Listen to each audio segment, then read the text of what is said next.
guys. Sorry. Mr. Rajiv. Hi, Bobby. I have a Lancer 2-liter GTS 2009.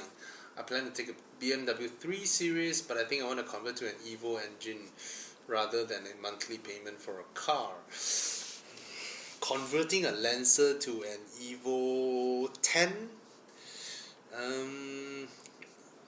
Now, this is walking down the route where I'm not familiar with all this modification and all that. And of course, there's no template to modify an engine in. You buy the engine, and then it depends on the mechanic whether is he cutting your car or what, or maybe it fits directly. I do not know.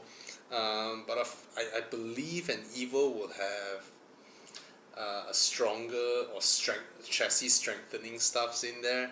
So I'm not sure if it is cheap. And if you plan to take a 3 Series, let's say your monthly bill is I don't know which generation you're talking about. Let's say monthly 1,500. I don't know. I mean, it's up to you, man. If you wanna put in an Evo engine, good for you. But would it be simpler to just buy a BMW 335i and give it a stage 1 and then you have 400 horsepower? Yeah. Of course, 300 horsepower in an Evo feels more exciting than 400 horsepower in a BMW lah, right? Hi Bobby, how do you park in there? I just reverse park in. I couldn't find parking that day at Gardens Mid-Valley, and I was so pissed. And then I saw that place underneath the staircase. I think after I started parking there, I think the pictures go out, and then Gardens management, they blocked that place up. But I remember that time I was just so pissed, and then I didn't even go down and measure that place. I just try and reverse in. It was more like a visual guesstimation, and then that's the benefit of not having a reverse camera, because you tend to use your side mirrors. So as long as you see gap on the left side mirror, you see a small gap on the right side mirror, then you can go in. But halfway in, the hard part would be when it reaches the side mirrors. I have to retract the side mirror to continue go in, because my side mirrors can't go past. And after I go in, I came down from my car and I look at it, right. My left widest part and my right widest part is like less than 1 cm each side. No. And I didn't take that picture. I did not intend to take that picture and then to brag about it. That picture was sent in by another person who took a picture of my car parked there and then posted it up, and then another friend saw it and then sent it over to me. That's why it's so low resolution. I did not take the picture myself. I took the picture of my Mini though, because it was funny. Then I tuck it in, but Mini is a lot easier. It's narrower. Anyway.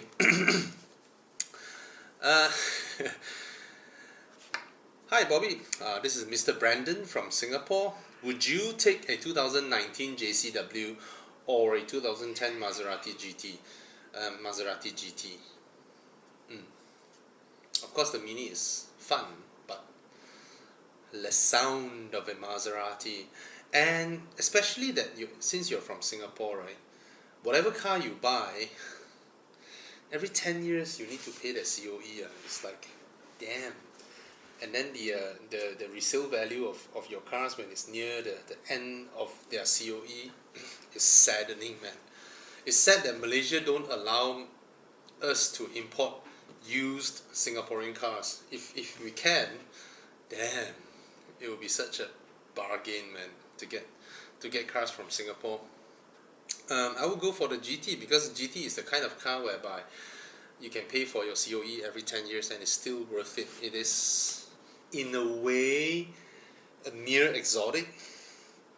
Yeah, compared to a JCW, it's just a high-powered Mini with a different badge. That's it. They no longer make the hardcore JCWs, those with roll cages, remove rear seats and all that, 5-point harness and all that. The 2019 JCW is just, yeah, it's like just littered with badges and all that. Alright, okay. Hi Bobby, any comments for RS3? Buy. Please buy. It's a rare car, and RS3s are unique in the way that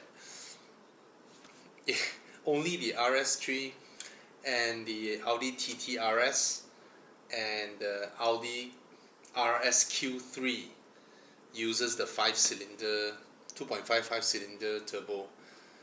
Never had a car maker that has an engine that is catered for such a small number of cars. It doesn't make sense, but it's cool. Alright? I mean, doesn't make sense for Audi, but it's cool for people like you buying it. Alright? Hi Bobby. Would you choose to buy a Honda City that you can comfortably afford, or buy a used F30 that you can barely afford? I will always go for the one that is barely afford. I always buy cars that I can barely afford. I don't buy cars that I can comfortably afford. It's not challenging. But it's scary, but it's fun. It's scary. It is scary. Cannot afford sell lah, what the hell. Alright. Hi Bobby, Lexus IS 250C or a Golf GTI 250C. You're talking about the Lexus IS 250 Cabriolet, right? Get that. That is so rare. So rare. Get it just because it's the only modern Japanese car that you can comfortably drop the top. I don't mean MX-5 is not comfortable, but when you think about it, how often Japanese car makers make a convertible? Actually, it's a sin, you know, it's a sin for Japanese car makers to not make convertibles, because they make such reliable cars, and if they were to make convertibles, the world will be a better place. Yeah. And especially when you drive a convertible, the best experience in driving a convertible is when you are just cruising slowly. And Japanese cars do really well in that. They're comfortable, you know, they don't need to always market their car sliding their tail out on. It's nonsense, and in a way, or go to Nürburgring, put a timer there. What's the point? All these are pointless. You know, Nürburgring time is as pointless as a car's. Yeah, it's pointless actually. I don't know why Nürburgring time is there. The temperature at Nürburgring itself, the weather itself, affects the time of your time attack more than your horsepower or your whatever, you know. It affects a lot. A 2-degree change in Nürburgring can affect your time up to 5 seconds, 8 seconds. I'm not joking. So it is the most pointless track to benchmark performance, because as long as you block the track the entire day, or you have a day whereby the sun was shining, the track was super dry, and the weather is cold, then you can have a very fast time, right? You can have variations between weather of 10 seconds, 12 seconds, because the track is so big. So it's pointless. Yeah.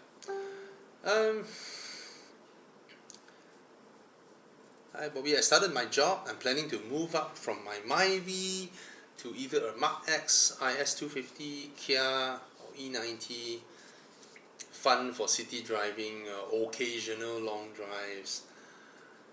I think you can look at the IS250, which is exactly the same car as the Mark X, but I believe the IS250 you get more parts readily available, and it's comfortable, it's luxurious inside, the car looks good, and there's a lot of aftermarket parts to play around with. Alright, go for the Lexus IS. Hi Bobby, does the A5 understeer for this generation? See, understeer is not something that comes with the car, like the designers design understeer in a way it's how you drive as well.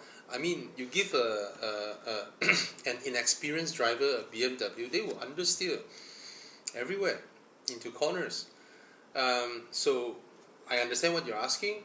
The new generation B9 generation platform is way more agile than the B8 generation. So this question was asked on a 2019 A5 Sportback review. So I can tell you that it is way more agile than the previous generation.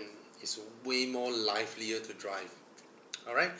That means harder to go into an understeer situation, but you still can go into an understeer situation. One tip to you guys, if you're driving too fast into a corner and then you turn and then you notice you are really understeering, that means your steering angle is you turn to the left a lot, but your car doesn't turn as much, it's still understeering. There's one way to solve this. Of course, you have to be off your throttle already. You try and unwind your steering. That means you turn back to the right side and your car will start move left. Because when you have too extreme an angle on your tire, it doesn't have enough patch. Because your car is moving this direction, right? It doesn't have enough patch, it's just scraping. And then your car is doing understeer. But if you reduce the angle of your tire, more patches can catch the road, so your car will react to the angle of your steering wheel and your car will start turning. It's very counterintuitive. I'm lucky that I was taught this by an Audi racing driver while I was in Finland, trying to learn how to drift, and he taught us that. It's very counterintuitive, but it works. Alright?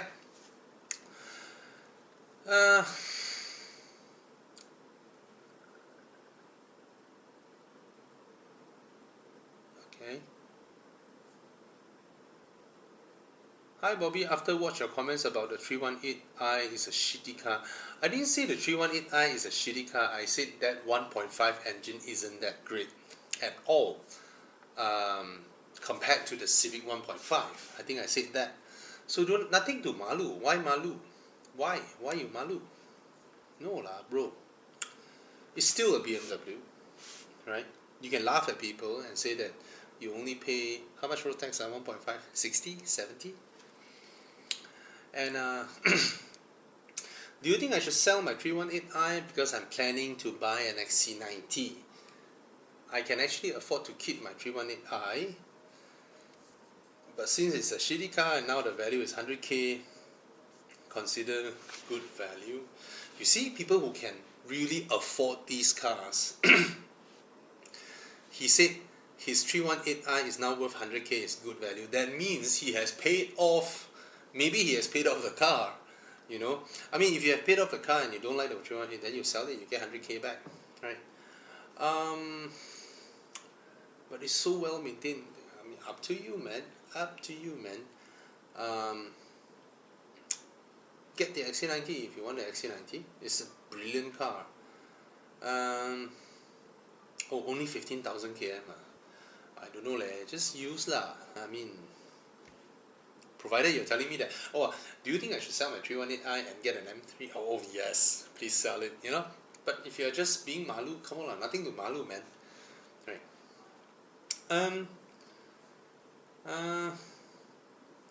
Should I bring my car to Darren Jayawan? Oh yes, you should. He is fantastic, his work, but he will talk to you and ask you about your budget and what you want to achieve, right? So,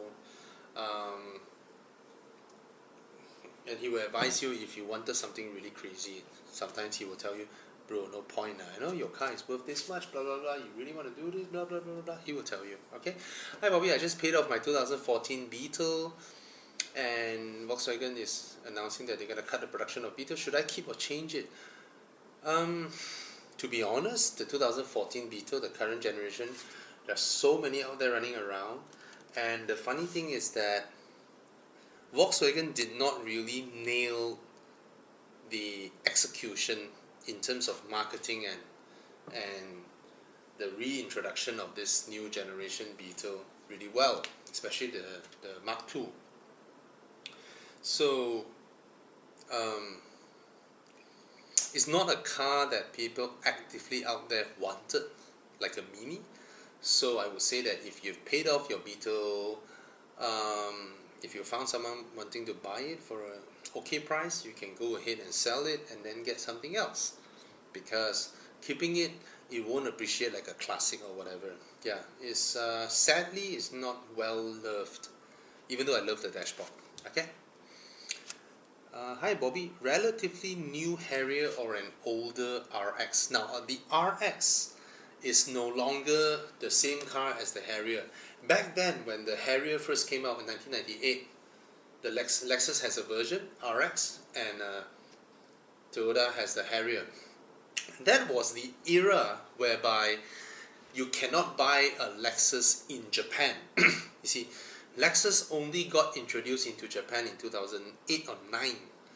Alright, so Japan never had a Lexus. So last time you have the Lexus LS and you will have the Toyota Celsior. Right, you have the Lexus GS, the Toyota Aristo, and then the Lexus IS, Toyota Altezza. I know those names are very, very cool. Lexus LX, Toyota Cygnus, right, and so on and so forth. So the RX was the Harrier, and it got so popular, right? And then the second generation as well, Harrier, RX. However, the third generation RX, there's no Harrier equivalent, right? The third generation RX was the more roundish one, the not so good looking Lexus RX. That was the one, and there's no equivalent Harrier. And then when this current generation RX came out, there is also an NX, right? The Lexus NX, the RX, and actually this round they used the NX to make the Harrier instead of the RX to make a Harrier. So the reason is because the Harrier and the NX are both built using the RAV4 platform. So they use the Toyota RAV4 platform to make the NX and the Harrier. And so if you're asking me whether a new Harrier or a slightly older RX, of course I will tell you to go for the slightly older RX because it's one segment larger, and the build quality of an RX is significantly better than the NX. The NX you can have a dashboard, okay, alright. Then as you go further down the car and all that, you will notice the differences in material quality because the base of the car is still a RAV4. Okay. Bobby, I'm planning to get a used S5. What should I look out for? The standard things, oil leaks and all that. But okay, let's put it this way. Let's separate between you as a buyer, what you should look out for, versus a mechanic. Mechanic, I think you leave it to the mechanic. All right, Mr. Ng or Miss Ng. I don't know.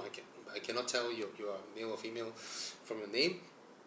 In terms of what you should look out for, you can come to Evo Club, look at our description down our videos, sign up and find a workshop that we have 42 inspection centers to see which one you want to go for, or so on and so forth. You can ask later on when you've eyed down on one car. But you as a buyer, S5, what you should look for. Now the S5 comes with a 7-speed wet clutch transmission. This is a transmission that wasn't used in any Volkswagens. It is relatively reliable in terms of dual clutch gearboxes in the Volkswagen world, or VAG group world, Volkswagen Audi group world. It's relatively reliable, but of course there are experiences where you feel the gear jerking and all that. It's just because dual clutch gearboxes are not as hard wearing as a torque converter gearbox. Alright, over the years you will need servicing, you will need flushing. Your mechatronic might go away, or your solenoids on your mechatronic might go away. You need to find which one is faulty. Mechanics will do that. An honest mechanic will do that. And then printed circuits and all that. And then your clutch would wear. I changed my clutch back in 2014, and it cost me quite a bit. But after that, there's no more issue. Clutch is a wear and tear item. Alright? So what you need to look out for is the specs, because there is a lot of specs out there. I noticed you need to find the one with the high specs. Okay, the high spec seats are dual tone color. It's either black and white or black and red. Alright, only two colors. That's the high spec seat. You can notice there's a significant wing on the shoulder part.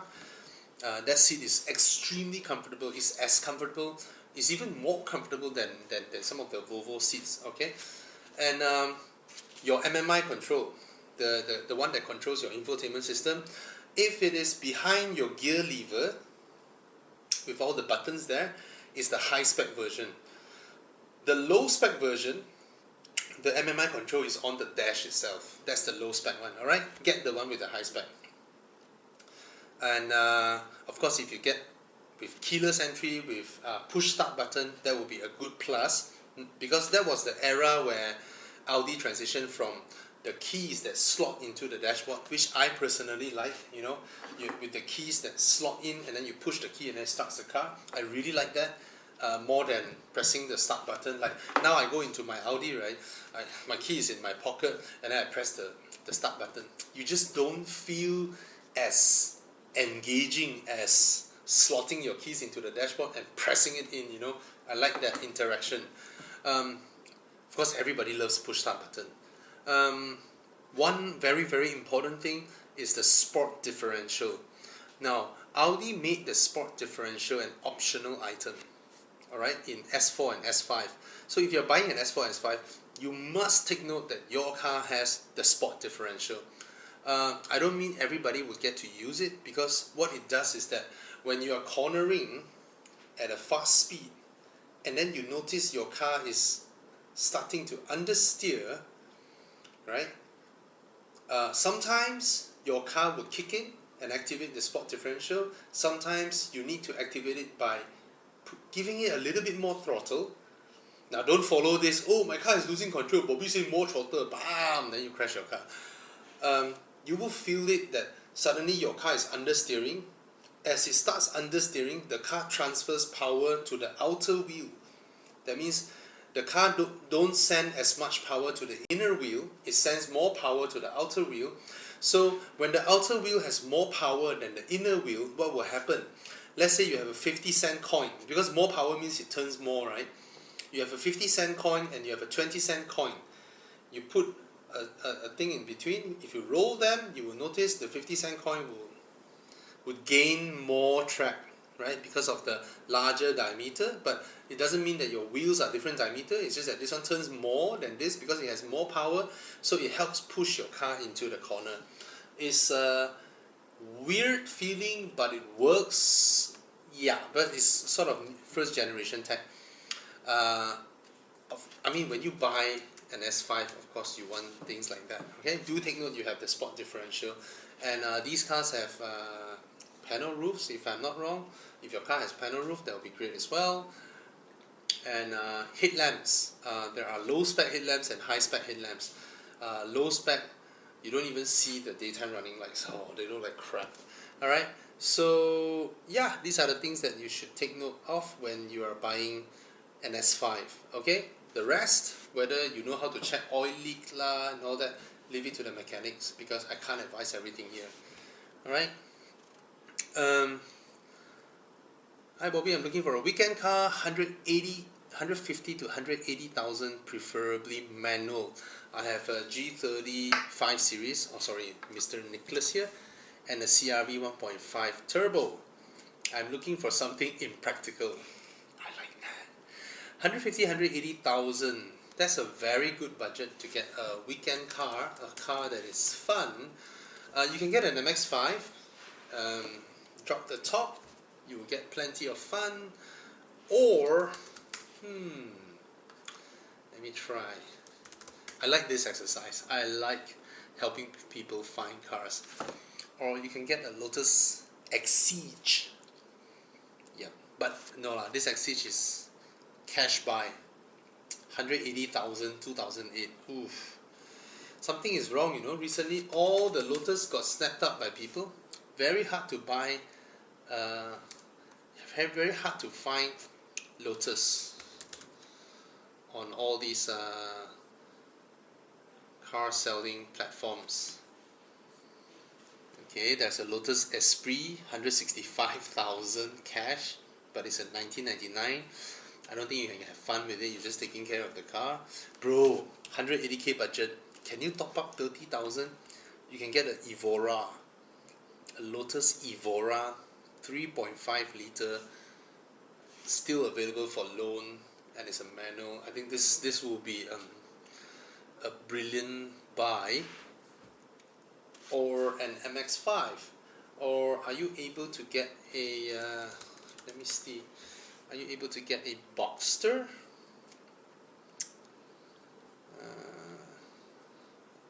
Boxster. Oof, some are so old. I think they are 200-ish. No lah, these are Boxsters. Yeah, they are towards the end. It cost you another 100k.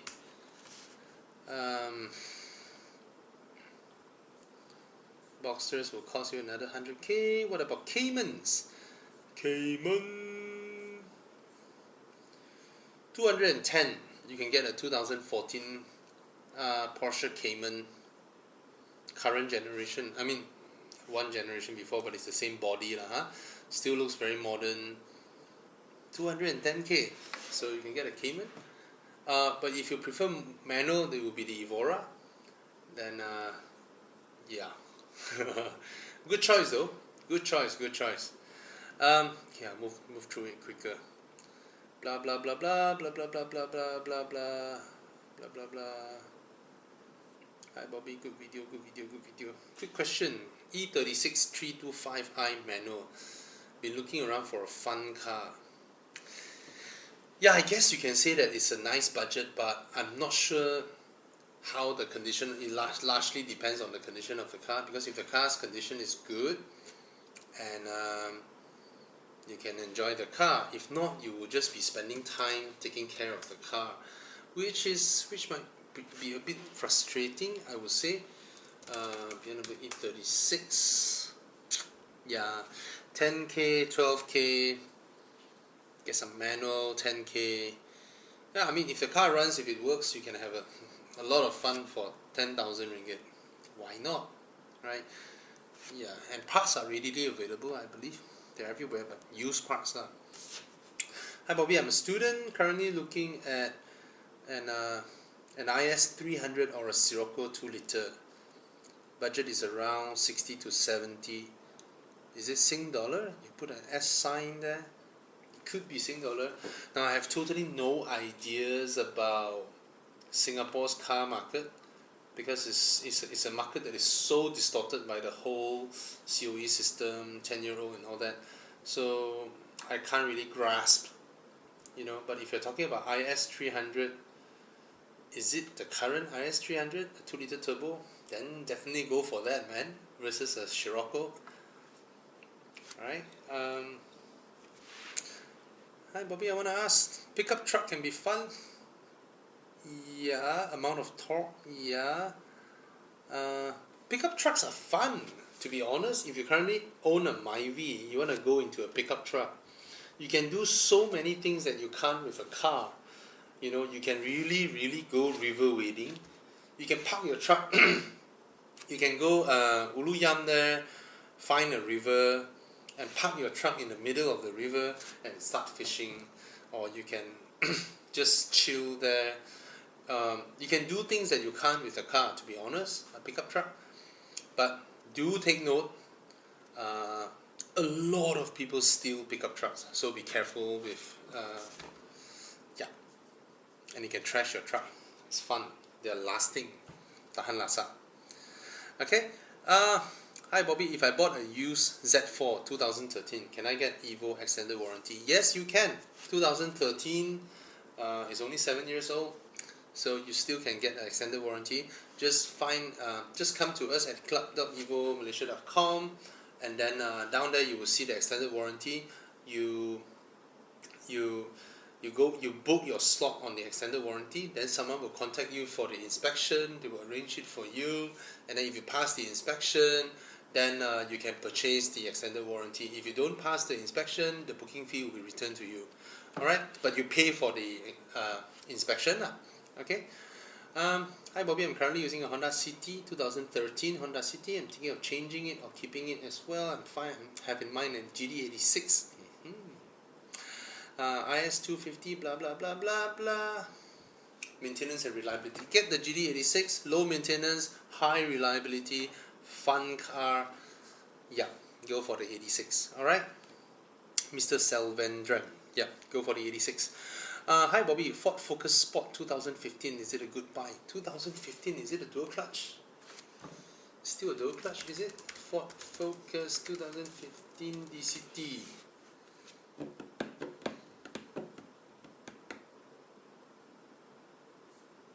I think, yes, it is dual clutch. Don't.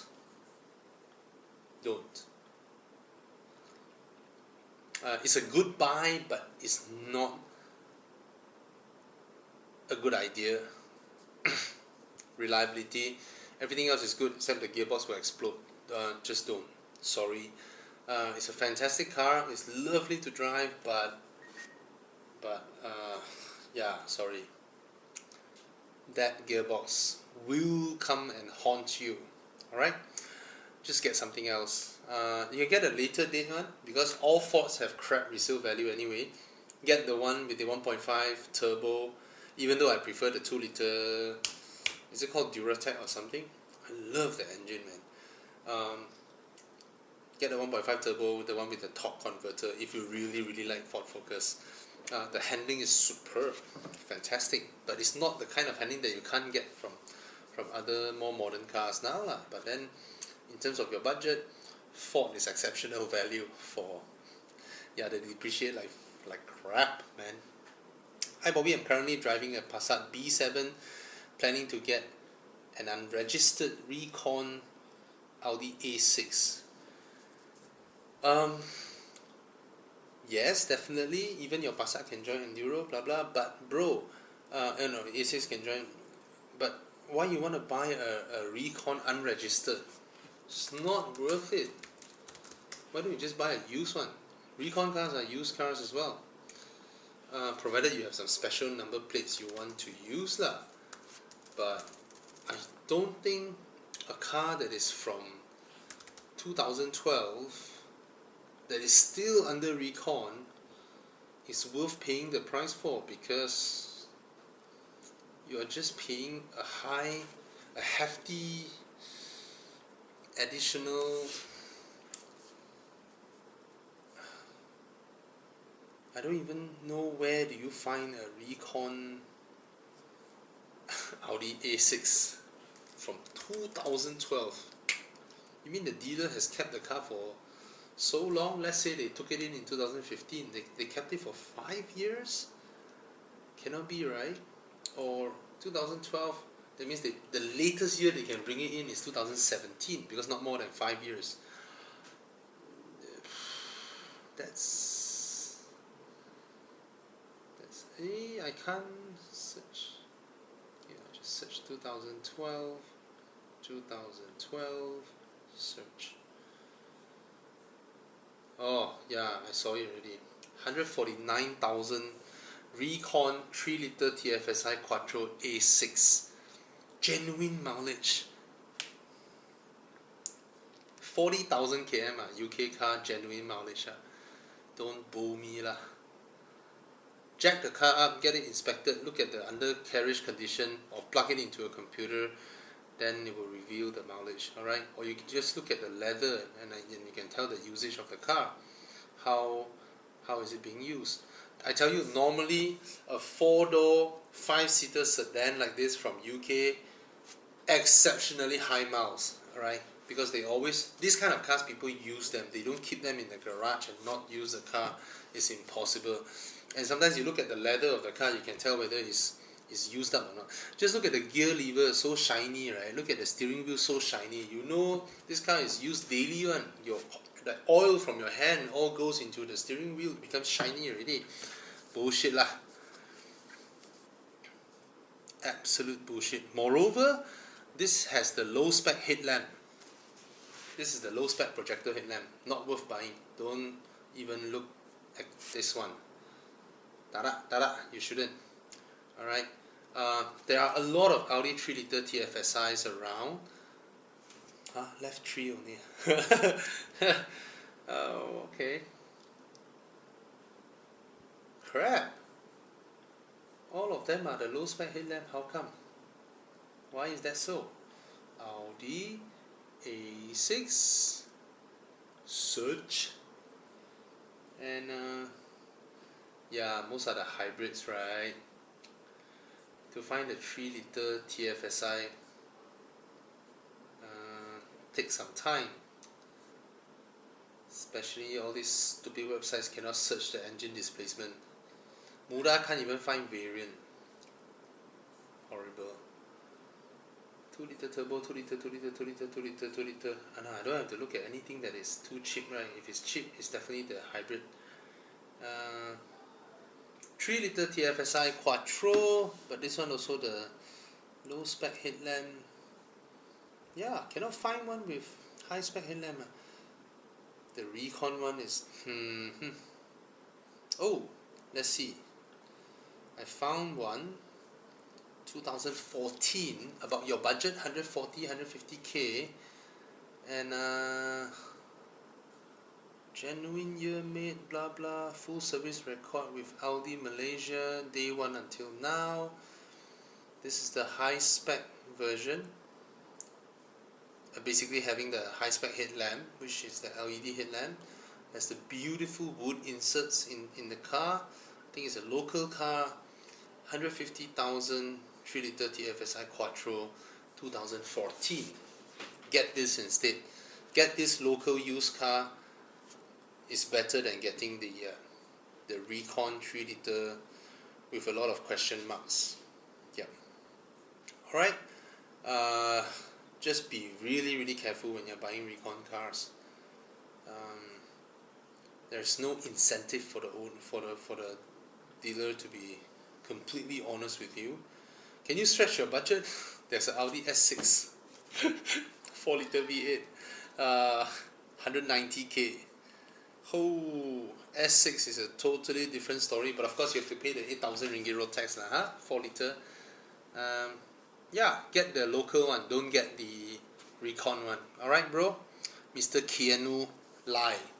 Take note, don't get the Recon one. I don't recommend that. For that price, for 2012, no way. Get the local 2014 one.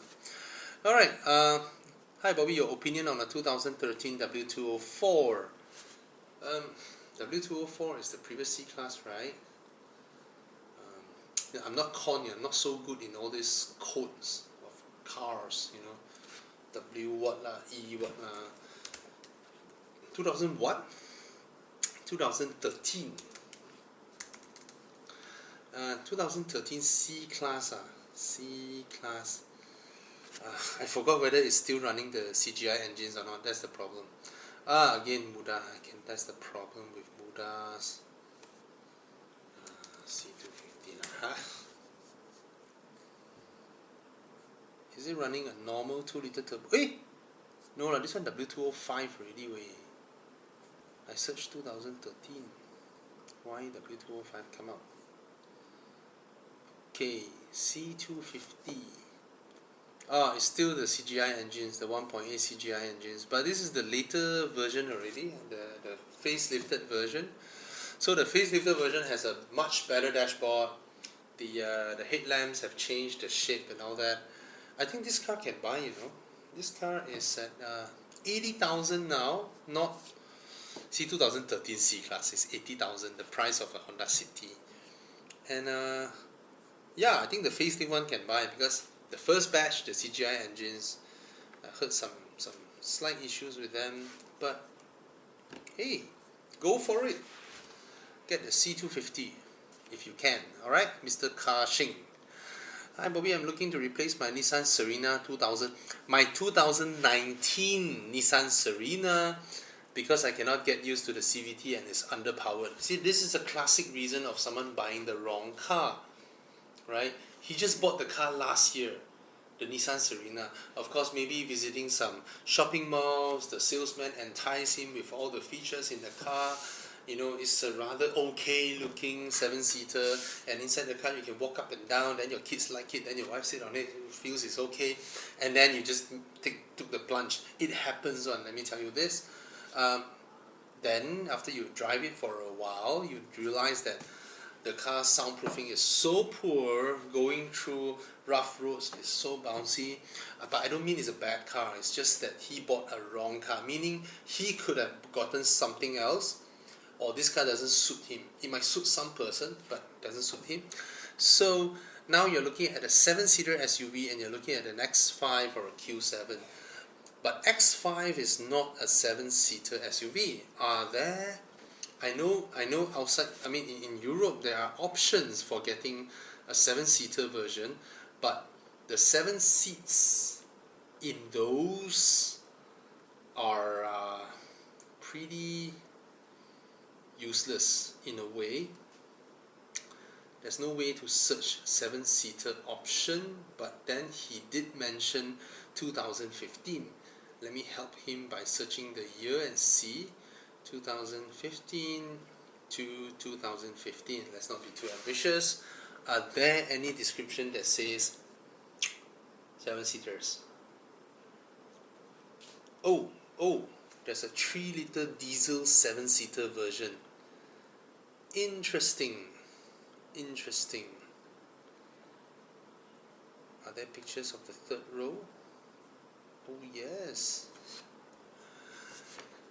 Now if I'm not wrong, the X5's 7-seater version, the last 2 seats are pretty bad when compared to Q7 or XC90. Alright, of course your 2015 budget for a Q7 and an X5, I don't think you can get an XC90. See, 190,000, I don't think you can get an XC90 with 190,000. XC90s are still rather high price. Volvo resale value has improved leaps and bounds. Alright, let's search, and then crap, all these banners are in Carlis and Muda popping up here and where, I just accidentally click them. Okay, you need to top up your budget for 30,000, then you can get an XC90, which is the best 7-seater SUV out there. Alright, it is the best. He did mention that the Q7 looks old next to the X5. Yes, I agree, because the Q7 is from 2003. 2003 all the way to 2015, 14. Yeah. Now he did not ask about Volvo. He only asked about BMW and Audi. The BMW 7-seaters, the third rows, I don't think is that usable. Maybe it's for kids, you are fine with it, then go ahead, but it's a diesel.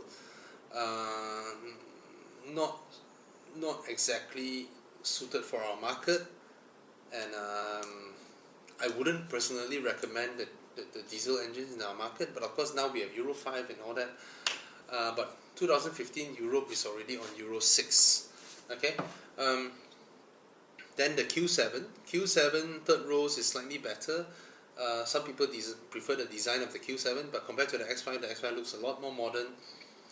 Can I suggest you, if you need a 7-seater, your budget is about this price, 200k, can you pay another 20k and get the XC90? Alright, it is the better car. Okay, blah blah blah blah. Sorry, a bit slow because trying to be more. The all-new A6 or XF. The XF drives really well. If you are talking about the all-new A6, I totally don't like the design. I totally do not like the design at all. It's still an Audi design, but to me it's just unimaginative. You really just want the A6 or the XF? XF looks good, to be honest. Interior quality, nobody beats Audi lah, huh? Maybe you are someone who don't like the usual 5 Series or E-Class, so I don't make.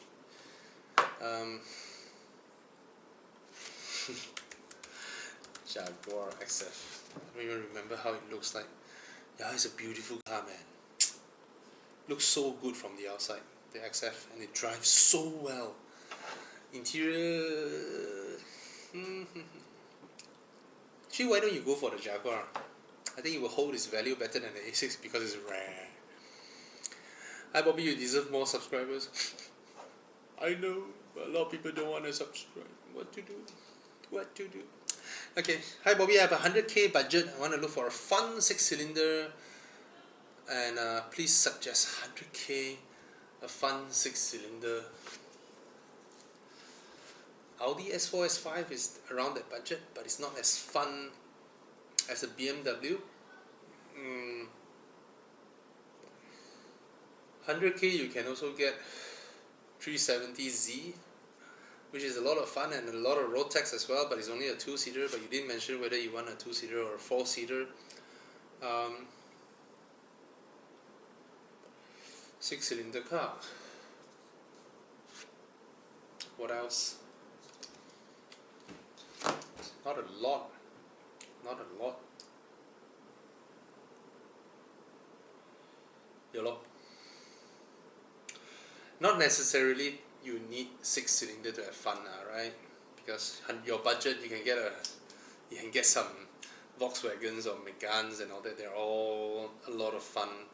Or a Z4. I always come back to the Z4 because it has dropped to such a price point, and it still looks so good that it just makes a lot of sense before the prices go back up. Alright. Hi Bobby, I'll definitely buy a demo unit 330i. Go ahead, bro. Hi Bobby, how many car crashes have you had? Your scariest one. I personally have not had accidents. I drive very, very carefully. So, but the only one time that was considered scary was when, before I had my driver's license, my friends who are 1 year elder than me, they already got their license. That's when all the youngsters starts having accidents. I was sitting in the car, he's driving his Vira Aeroback, and we were going about 60, 70 km/h. And another friend coming from behind, being a total idiot, they ram our car from sideways. I can see the passenger of their car right next to the driver of my car, and then as youngsters, you know, they overreact. So the car came in contact with him, he overreacted, he wanted to turn his car away from them. He turned a lot, the whole car just steered that way, heading towards the curb. He saw the curb, he turned back a lot as well, then the car went like this, saw the curb, came back like that. We're not going too fast, so the car was able to catch it. Then hit the center curb, and we launched. Yeah, we literally launched into the air. And all I remember is I was holding the handle there, and then my other arm is pressing against the seat because we were in mid-air, and you don't feel you yourself being turned. What you see is what is outside the windscreen turning. So you don't feel that you are actually turning, you feel that outside is turning, the world is turning outside. And then we land on the roof. His roof, his roof came down like that at his eye level. Luckily, that was the impact point. I would say the corner there is also the stronger part. So that part came down like that, and then we roll one. I think we launched into the air and like barrel roll, and then landed on the other side of the road, and then roll one time back, straight up. I was like this, and then I only got some scratches when I couldn't open the door, and I had to climb out of the window to scratch my arms a bit, and that was the scariest I've been in. So I never had an accident after that, because I always remind myself I might die today. Whenever I go out, I drive, I always look around, I scan the surrounding. I scan far and wide constantly. If you look at when I drive, if you notice some of my videos, right, my eyes are always scanning my side mirrors, my rear view mirrors. I always have a memory of what I pass. I always have a memory of their speed, the trajectory of the cars and the speed of the cars, and I'm always aware with the rear view mirror and the side mirrors. So if you're driving behind me, right, you will notice if I suddenly move to the right a little bit, then you will see a motorcycle coming. I always do that. I will always know when the motorcycle is approaching if they on their headlights up. So I will always give way to motorcycles here or there. I'm always very, very aware of the surrounding. I even observe opposite lane cars, my cars from the front. When I drive, anytime when I drive, I always observe all these things. I observe 10, 12 things at the same time. Keep scanning and scanning. So that is, I would say, defensive driving. You have to be always aware of the cars in front of you, behind you. If you're driving fast on the fast lane, there are cars in the middle lane. Always observe their front wheels. Are their front wheels getting closer to the line or not? That means they might come out, you know. Or observe their speed against the car in front. That means if they have a higher speed versus the car in front and they are approaching already, you should have anticipated this car might come out suddenly, because a lot of people don't put on their signals or don't check their rear view mirror, and they might notice, oh, I'm going near to the car, then they want to come out already. So I always observe this kind of stuff. So when I drive, I would roughly be able to tell when I should back off my throttle, just to anticipate that person. And sometimes that person is driving, you know he's getting near to the car, you want to keep a distance for him that you're coming from behind, but you slow down your approaching speed just to make sure this bugger notices you. Sometimes you will see the car like almost wanting to, he wanted to come out, he's approaching the car, then when he notices you, he will brake a lot more. That's when you know he already notices you, then you cross. So all this kind of stuff lah, it's just our way of being careful. Alright? Hi Bobby, any recommendations of a first car with a budget around 60,000? Oh, I had a car accident with a Mercedes B-Class first generation auto park, right? So Mercedes said that this car has auto parking feature, so I on the auto parking feature, letting the car move itself. Before the car asked me to brake, the bugger ran into something, because the sensor only picks up, like this. It will scan. Oh, there's a spot. But inside this spot, if there is something else, right, the car will not make a sound.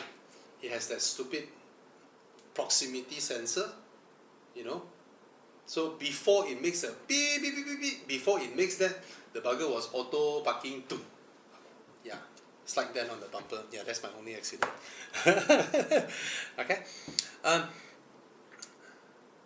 Hi Bobby, first car for 60,000. Subaru XV or a 350Z. 350Z means you can buy cash, right? If you can afford cash, you might be able to even pick up a 370Z. Alright, sorry this video is gonna be long again because I'm only halfway through the comments. Nissan 370Z, but it's a Saturday, everybody got nothing to do. So there is a 94,000 2010 370Z. So if you have 60k cash, why don't you just get the 2010 one, 370Z, and you can get a small loan and you have a fantastic car. Yep, 370Z. I mean, if you have that much cash lah, huh?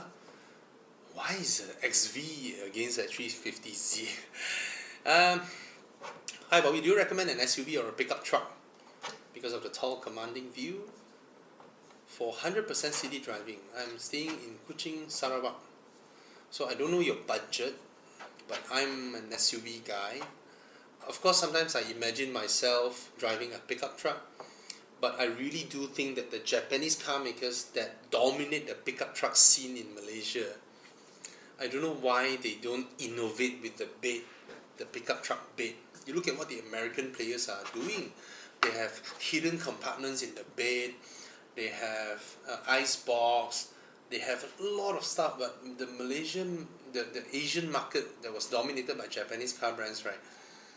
The biggest problem with pickup trucks is you don't have a hidden compartment for you to put your stuffs in, right? Everything people can see.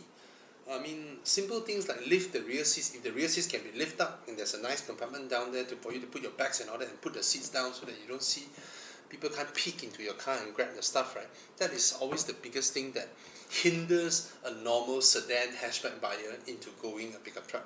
Of course, you can buy the truck bed cover. Of course, you can do that. Yeah.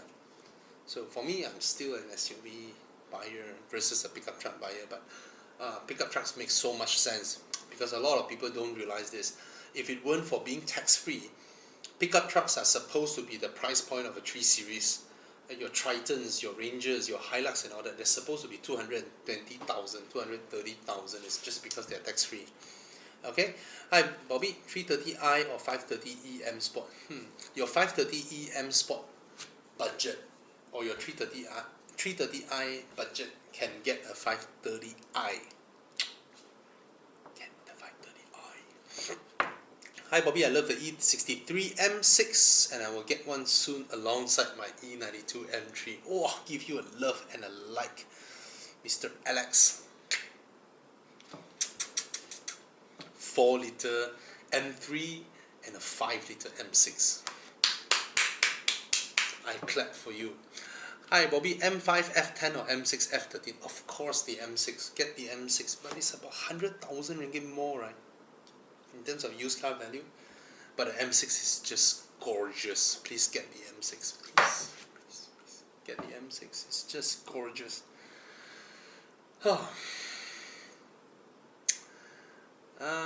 Looking for a straight 6 coupe, E46 or E92? E92? Yeah, it's beautiful, it's a classic, it's just fantastic to drive. Hi Bobby, can you talk about interest rates on cars? How does year correlate with interest rate? Actually, taking a longer year with a slightly higher interest rate is just the banks ripping you off. Because on the excuse that they're helping you with more years, that you're more desperate with the car, they try to charge you a higher interest. Yeah, they just want to earn more from you. If you're from Malaysia, I can't tell whether you're from Malaysia or not, but if you're from Malaysia, you don't even need to worry about interest rates because they are at 2-3%. And the world economy is going down now, so interest rates will come down. So 2-3% interest rate is negligible, to be honest. Just use the bank's facility to buy your car. They only charge you 2-3% a year. That's such a bargain, right? Hi Bobby, which one should I get? Polo GTI 1.4 or a Golf GTI MK6? Of course, the Golf GTI MK6. Now, I always have this theory. A small car might look fun. Okay, there is a threshold. You can buy a small car until that threshold. What is that threshold? That threshold means a boot that cannot fit a full-size luggage, a rear seat that is so tight for 3 passengers. That threshold, or a front seat passenger compartment, front seat passenger area that doesn't even have an armrest. That is the threshold where cars that are so small, after driving them for a while, you will want to change them because they haven't reached the usable size. What is a usable size? Cars like the Vios, Yaris, City, Golf, all these are usable sizes.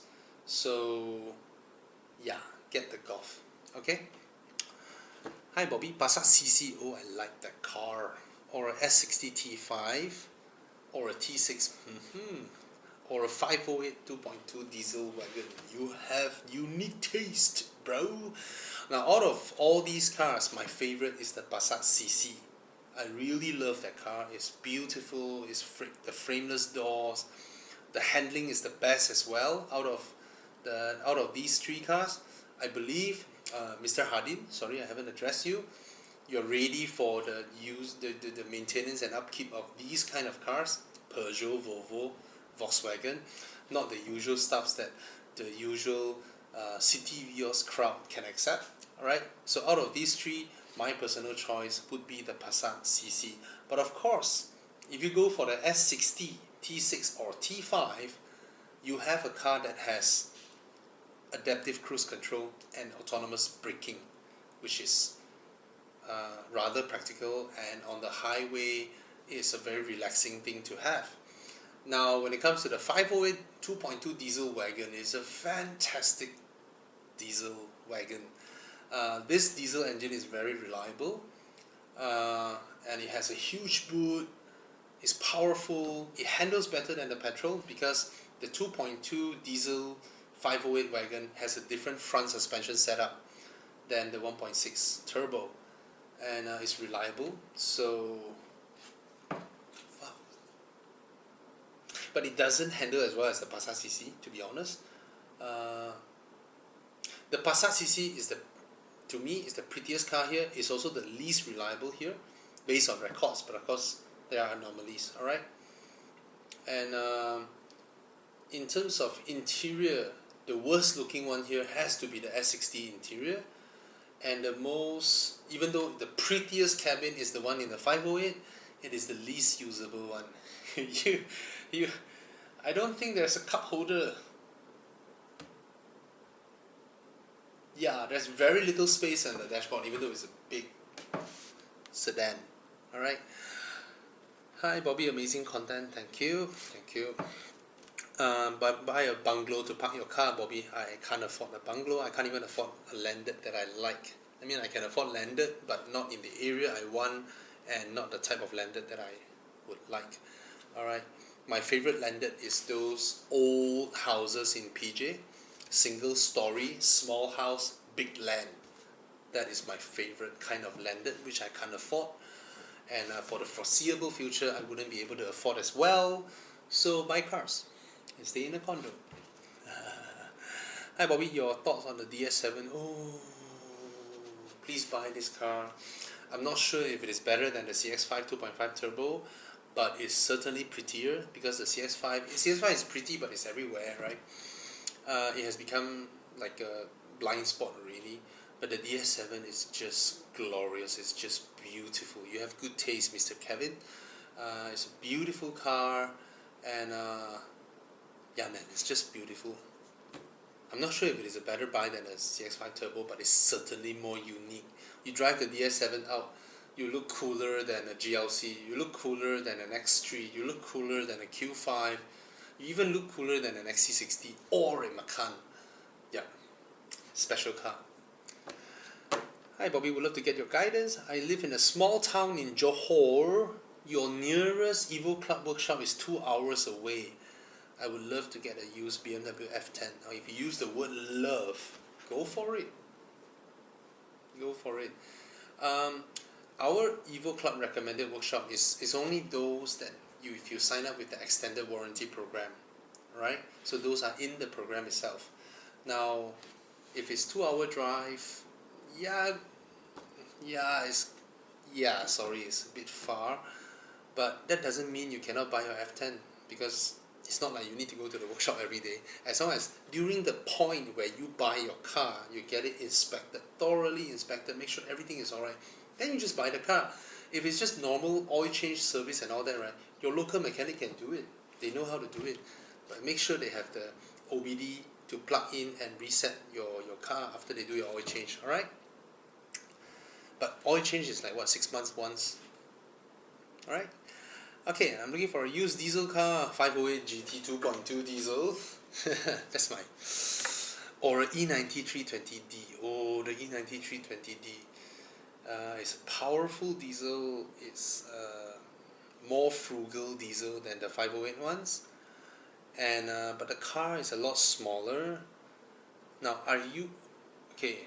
I'm looking for a diesel car. That means you want the fuel economy. If you want the fuel economy, you go for the E90 320D Alright, it's not that the Peugeot is bad, it's just not as good as the E90 one, but the Peugeot feels like a 5 Series inside, you know, it's so spacious, so comfortable, and it's huge. And I believe it's rather cheap as well, right? The 508 diesel is a more modern car than the E90. But yeah, the E90 is a nice buy as well. Alright. Hi Bobby, can you suggest a proper way to take care of a Proton CVT? I own a Persona 2019, really scared of the rumors. Now the good thing is this, it's not a very powerful car, so I don't know, man. I do not know about a proper way to take care of a Proton CVT, and just drive smoothly, I guess. Just don't